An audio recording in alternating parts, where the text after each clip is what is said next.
अमरावती शहराच्या मध्यभागी रवी ते राजकमल उड्डाण पुलावर आज दुपारी एक अत्यंत दुर्दैवी घटना घडली। एक महिला पेट्रोल टँकर खाली चिरडून गंभीर जखमी झाली आणि उपचारासाठी नेत असताना तिचा मृत्यू झाला।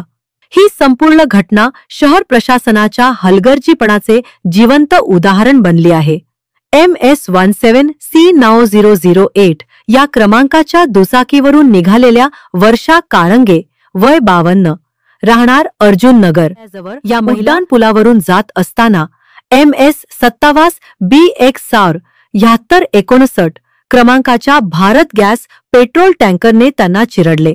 महिला गंभीर जखमी अवस्थेत रस्त्यावर तडफड पडली, मात्र अँब्युलन्स यायला तब्बल 20 मिनिटे उशीर आणि पोलीस स्टेशन अवघा 5 मिनिटांवर असूनही पोलीस 30 मिनिटांनी पोहोचले। दरम्यान ट्रॅफिक पोलीस 15 मिनिटांनी घटनास्थळी दाखल झाले। हे पाहून नागरिक जमा झाले, पण कोणी पुढे येऊन मदतीसाठी सरसावलं नाही। कोणी फोटो घेत राहाल तर कोणी व्हिडिओ। वर्षा काळे यांना अखेर गंभीर अवस्थेत रुग्णालयात दाखल करत असताना त्यांचा मृत्यू झाला। अपघात केवळ वाहन चालकाच्या बेजबाबदारपणामुळे नाही, तर आपल्या आपत्कालीन यंत्रणेच्या वेळेवर न पोचल्यामुळे